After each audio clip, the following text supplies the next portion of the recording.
कहते विआह के गीत गाई दे मैं कोई होर ही मैं पंजाब के गीत गाण अज तुहाडे कोल आया it's nothing to do with politics I think it's about इस इशू नूं लैके तुहानूं सारिआं नूं तकलीफ दित्ती है इट अगेन रिलेट्स टू सानूं पावर सरप्लस करता कि बिजली साडे कोल वाधू हो गई। मैं पहला भी 2 installment on the series of the bungling and the gablas which have taken place in this power where it nails it all सारे मसले दी जिहड़ी जड़ है it proves beyond it is in total violation of all rules and regulations जिवें पंजाबी च कहंदे ने सारे कानून जिहड़े छिके ढंग दे नाल their pet project मेरा जिहड़ा अज it was not even qualified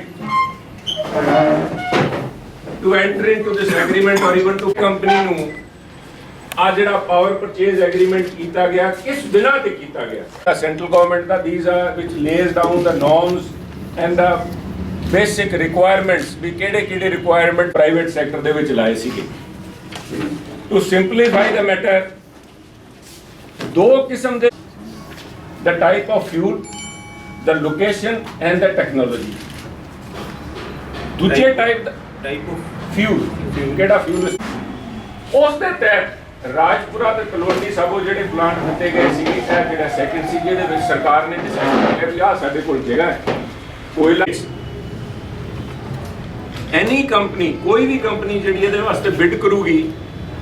minimum ਉਹਦੇ ਕੋਲ free cash flow Talwandi Sabo power plant ਲੱਗਿਆ ਹੈ ਇਹਦੀ ਟੋਟਲ ਕੈਪੈਸਿਟੀ ਹੈ 1980 ਮੈਗਾਵਾਟ ਸੋ ਦਾ free cash flow ਉਹਨੇ ਜਿੱਦਨ ਬਿਡ ਕੀਤਾ ਇਹਦੇ ਵਿੱਚ ਆ ਫਰਦਰ ਡਿਸਾਈਡ ਕਰਦੇ ਆ 1 ਸਾਲ ਦਾ ਨਹੀਂ ਉਹਨਾਂ minimum cash a free cash flow from business operations of ₹0.20 crore into number of this average of 3 years they should deduct this 1/8 of the outstanding debt as mentioned in their financial statement ਉਹਨਾਂ ਕੋਲ energy ਦੇ ਨਾਲ ਆ ਜਿਹੜਾ agreement ਹੋਇਆ Sterlite energy limited ਦੇ ਨਾਲ ਆ ਐਗਰੀਮੈਂਟ ਵੀ ਮੈਂ ਲਿਆ ਇਸ ਵਾਰ ਡਨ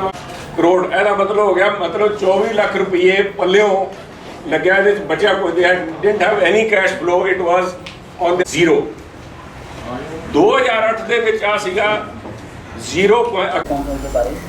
ਤਲਵੰਡੀ ਸਾਬੋ ਜਿਹੜਾ ਪਾਵਰ ਪਲਾਂਟ ਲਵਾਇਆ ਹੈ ਸੁਖਬੀਰ ਬਾਦਲ ਜੀ ਨੇ ਉਹ ਪਲਾਂਟ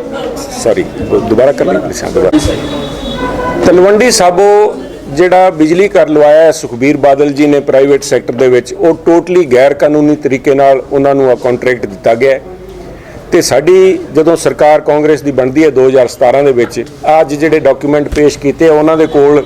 ਜਿਸ ਦਿਨ ਐਗਰੀਮੈਂਟ ਸਾਈਨ ਹੋਇਆ ਪੰਜਾਬ ਸਰਕਾਰ ਦੇ ਨਾਲ ਉਸ ਦਿਨ ਉਸ ਕੰਪਨੀ ਕੋਲ 396 ਕਰੋੜ ਰੁਪਏ ਦਾ ਫ੍ਰੀ ਕੈਸ਼ ਫਲੋ ਦੀ ਲੋੜ ਸੀਗੀ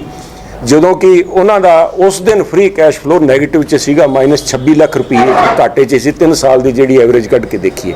ਟੋਟਲੀ ਗੈਰ ਕਾਨੂੰਨੀ ਹੈ। ਤੇ ਅੱਜ ਜਿਹੜਾ ਪੈਸਾ ਉਹਨਾਂ ਨੂੰ ਕਮਿਟਮੈਂਟ ਚਾਰਜਿਸ ਦੇ ਉੱਤੇ ਕਮਿਟਮੈਂਟ ਚਾਰਜਿਸ ਦੇ ਮਤਲਬ ਜੋ ਪੈਸੇ ਅੱਜ ਉਹਨਾਂ ਨੂੰ ਬਿਨਾਂ ਬਿਜਲੀ ਪੈਦਾ ਕੀਤੇ ਹੋਏ ਪਲਾਂਟ ਬੰਦ ਪਿਆ ਉਹਦੇ ਬਾਵਜੂਦ ਵੀ ਕਰੀਬਨ 1500 ਕਰੋੜ ਰੁਪਏ ਅਗਰਵਾਲ ਸਾਹਿਬ ਦੀ ਜਿਹੜੀ ਕੰਪਨੀ ਹੈ ਸਟਰਲਾਈਟ ਐਨਰਜੀ ਨੂੰ ਪੰਜਾਬ ਸਰਕਾਰ ਦੇ ਰਹੀ ਹੈ ਉਹ ਪੰਜਾਬ ਦੇ ਲੋਕਾਂ ਦੇ ਉੱਤੇ ਬੋਝ ਪੈ ਰਿਹਾ ਹੈ। ਪਿਛਲੇ ਸਾਲ ਵੀ ਉਹਨਾਂ ਨੂੰ ਕਮਿਟਮੈਂਟ ਚਾਰਜਿਸ ਦੇ ਤੌਰ ਤੇ ਕਰੋੜਾਂ ਰੁਪਏ ਦਿੱਤੇ ਗਏ ਪਹਿਲਾਂ ਵੀ ਦਿੱਤੇ ਗਏ ਸਰਕਾਰ ਬਣ ਤੇ ਨਾ ਸਿਰਫ ਆ PPA ਐਗਰੀਮੈਂਟ ਜਿਹੜਾ ਪਾਵਰ ਪਰਚੇਜ਼ ਐਗਰੀਮੈਂਟ ਪੰਜਾਬ ਸਰਕਾਰ ਨੇ ਸੁਖਬੀਰ ਬਾਦਲ ਜੀ ਦੀ ਸਰਕਾਰ ਨੇ ਕੀਤਾ ਉਹ ਕੈਂਸਲ ਕੀਤਾ ਜਾਊਗਾ ਬਲਕਿ ਆ ਜਿਹੜੀ ਪੇਮੈਂਟ ਇਸ ਕੰਪਨੀ ਨੂੰ ਕੀਤੀ ਗਈ ਹੈ ਹਜ਼ਾਰਾਂ ਕਰੋੜ ਰੁਪਈਆਂ ਦੀ ਉਹ ਰਿਕਵਰ ਕਰਕੇ ਕਿਸਾਨਾਂ ਦੇ ਜਿਹੜੇ ਕਰਜ਼ੇ ਆ ਮਾਫ ਕਰਨ ਵਾਸਤੇ ਨੌਜਵਾਨਾਂ ਦੇ ਬੇਰੋਜ਼ਗਾਰੀ ਭੱਤਾ ਦੇਣ ਵਾਸਤੇ ਇਸਤੇਮਾਲ ਕੀਤੀ ਜਾਊਗੀ। ਜਿਹੜੇ ਡਾਕੂਮੈਂਟ ਪੇਸ਼ ਕੀਤੇ ਉਹਦੇ ਵਿੱਚ ਹੋਰ ਕੀ ਹੈਗਾ देखो ਉਹਦੇ ਵਿੱਚ ਜਿਹੜੀ ਕੇਂਦਰ ਸਰਕਾਰ ਦੀ ਜਿਹੜੀ ਰਿਕੁਆਇਰਮੈਂਟ ਹੈ ਵੀ ਕੋਈ ਵੀ ਕੰਪਨੀ ਇਸ ਤਰ੍ਹਾਂ ਦਾ ਪਾਵਰ ਪਲਾਂਟ ਦੀ ਰਿਕੁਆਇਰਮੈਂਟ ਸੀਗੀ ਉਹ ਰਿਕੁਆਇਰਮੈਂਟ ਕਹਿੰਦੀਆਂ ਸੀ ਵੀ ਉਹਨਾਂ ਦੇ 3 ਸਾਲ ਦਾ ਉਹਨਾਂ ਕੋਲ 396 ਕਰੋੜ ਰੁਪਇਆ ਐਵਰੇਜ ਫ੍ਰੀ ਕੈਸ਼ ਫਲੋ ਉਹਨਾਂ ਕੋਲ ਹੱਥ ਦੇ ਵਿੱਚ ਕਹਿੰਦੇ ਹੈ ਰੋਕੜਾ ਉਹਨਾਂ ਦੇ ਕੋਲ ਚਾਹੀਦਾ ਸੀਗਾ ਜਦੋਂ ਕਿ ਇਸ ਕੰਪਨੀ ਨੇ ਪਿਛਲੇ 26 ਲੱਖ ਰੁਪਏ ਦਾ ਕਰਜ਼ਾ ਸੀਗਾ ਕੈਸ਼ ਫਲੋ ਤੋਂ ਦੂਰ ਦੀ ਗੱਲ ਹੈ ਇਸ ਕਰਕੇ ਟੋਟਲੀ ਇਲੀਗਲ। देखो हंसराज हंस जी ने जो कुछ किया कि ਜੋ ਕੀਤਾ ਹੈ ਉਹਦਾ ਜਵਾਬ ਉਹ ਹੀ ਦੇਣਗੇ। ਪਰ ਮੇਰਾ ਮੰਨਣਾ ਹੈ ਵੀ ਅੱਜ ਦੇ ਦਿਨ ਇਲੈਕਸ਼ਨ ਦਾ ਸੀਜ਼ਨ ਹੈ ਤਾਂ ਹਰੇਕ ਪਾਰਟੀਆਂ ਦੇ ਵਿੱਚ ਆਣਾ ਜਾਣਾ ਚਲਦਾ ਰਹਿता ਹੈ। ਉਹਨਾਂ ਦਾ ਵੀ ਪਹਿਲਾਂ ਕਾਂਗਰਸ 'ਚ ਆਏ ਹੁਣ ਚਲੇ ਗਏ। So I think maybe BJP ਨੇ ਜੋ ਕੁਝ ਪ੍ਰੋਮਿਸ ਉਹਨਾਂ ਨਾਲ ਕੀਤਾ ਹੈ, ਰਾਜ ਸਭਾ ਸੀਟ ਦੇਣੀ ਕੀਤੀ ਹੈ ਜਾਂ ਕੁਝ ਹੋਰ ਦੇਣਾ ਕੀਤਾ ਹੈ, ਉਹ maybe they will honour it. Sir ਟਿਕਟਾਂ ਦੇ ਕਦੋਂ ਦੇਖੋ ਸਹੀ ਸਮੇਂ ਦੇ ਉੱਤੇ ਕਾਂਗਰਸ ਪਾਰਟੀ ਸਹੀ ਫੈਸਲਾ ਕਰਕੇ ਜੋ